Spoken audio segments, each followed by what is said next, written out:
নমস্কার, সবাইকে স্বাগত জানাই আমার চ্যানেলে। আশা করি সবাই ভগবানের কৃপায় ভালোই আছেন। আজকে আমি 1 জানুয়ারিতে মটন রান্না করেছিলাম, তারই রেসিপিটা শেয়ার করছি। তাই প্রথমেই কড়া গরম করে দিয়ে দিলাম বেশ খানিকটা সরষের তেল, দিয়ে এবার ডুমো করে কেটে রাখা বেশ বড় বড় সাইজে আলুগুলো ভেজে নেব। আমি নুন হলুদ ছাড়া আলুগুলো ভাজবো, একটু লাল লাল করে ভেজে নেব। আলু ভেজে নিলে পরে আলুর মধ্যে যে রসটা থাকে সেটা মাংসের টেস্টটা নষ্ট করে দিতে পারে, তাই ভেজে নিলে ভালো হয়, তাই জন্য ভেজে আমি নিলাম। যাই হোক, আলুগুলো লাল লাল করে কিন্তু ভেজে নিলাম। নিয়ে এবার দিয়ে দিচ্ছি বেশ খানিকটা কুচনো পেঁয়াজ।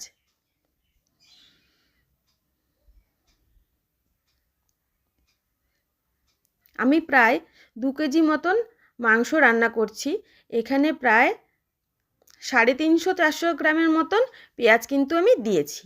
অল্প একটু চিনি দিলাম, রঙটা ভালো আসবে সেই জন্যে।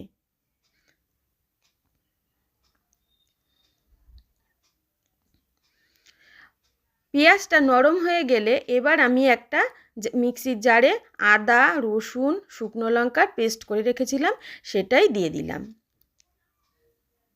দিয়ে দিচ্ছি জিরে আর ধনের গুঁড়ো একসাথে মিশিয়ে রেখেছিলাম, সেটাই দিয়ে দিলাম। দিয়ে দিচ্ছি বেশ খানিকটা হলুদ গুঁড়ো, দিয়ে আবার ভালো করে একটু কষিয়ে নেব। নিয়ে দিয়ে দেব লঙ্কার গুঁড়ো, একটু কাশ্মীরি লঙ্কার গুঁড়ো আর একটু ঝাল লঙ্কার গুঁড়ো।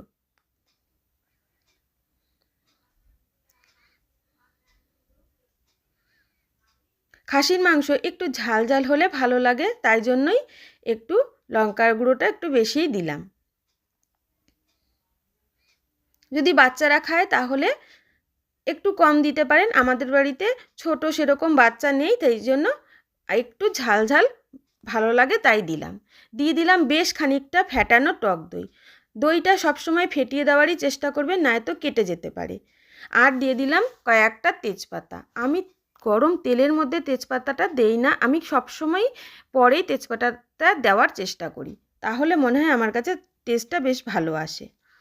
এবার পরিষ্কার করে রাখা মটনটা দিয়ে দিচ্ছি। দিয়ে এবার যতক্ষণ ভালো হবে কষিয়ে নিলে ততক্ষণই কষাবো। মাংসর স্বাদ কিন্তু কষানোর ওপরেই নির্ভর করে। খুব বেশি কষিয়ে দিলে কিন্তু আবার তিতো হয়ে যেতে পারে, সেই জন্য মোটামুটি কষানোটা যেন ঠিকঠাক হয়, তাহলেই রান্নার কিন্তু স্বাদ বাড়বে। আর যদি নুন চিনির পরিমাণটাও ঠিকঠাক থাকে, পরিমাণ মতন দিয়ে দিলাম নুন আর মিক্সি ধোয়া একটু জল দিয়ে এবার ঢাকা দিয়ে রেখে দিয়েছিলাম একটুখানি। বেশ মাংস দিয়ে খানিকটা কিন্তু জল বেরিয়ে গেছে। এবার মাংসের এই জলটা ভালো করে শুকিয়ে নিলেই মোটামুটি কষানোটা কিন্তু খুব সুন্দর করে হয়ে যাবে। আমার মনে হয় মাংস রান্না আমার কাছে করাটা বেশি সহজ। জানি না কার কীরকম মনে হয়, আমার কাছে খুবই সহজ লাগে অন্যান্য রান্নার থেকে। খুব ভালো করে কিন্তু কষাতে হবে। জলটা শুকিয়ে গেছে আর মাংসের থেকে কিন্তু বেশ তেলগুলো বেরিয়ে আসছে। কয়েকটা চেরা কাঁচা লঙ্কা দিয়ে দিলাম, দিয়ে এবার প্রেসার কুকারে মাংসটা ঢেলে দিলাম। দিয়ে অল্প একটু জল রেখেছি, যেহেতু বেশি আমি ঝোল করব না। ঝোল যদি বেশি চান তাহলে আর একটু দিতে পারেন। এবার আঁচ কমিয়ে আমি 4টে প্রথমে সিটি দিয়েছি, আবার আলু দিয়ে একটা সিটি দিয়েছি, সেটা আমার দেখানো হয়নি। যাই হোক, রান্নাটা কেমন লাগলো যদি ভালো লেগে থাকে তাহলে কিন্তু কমেন্ট করে জানাবেন। ধন্যবাদ।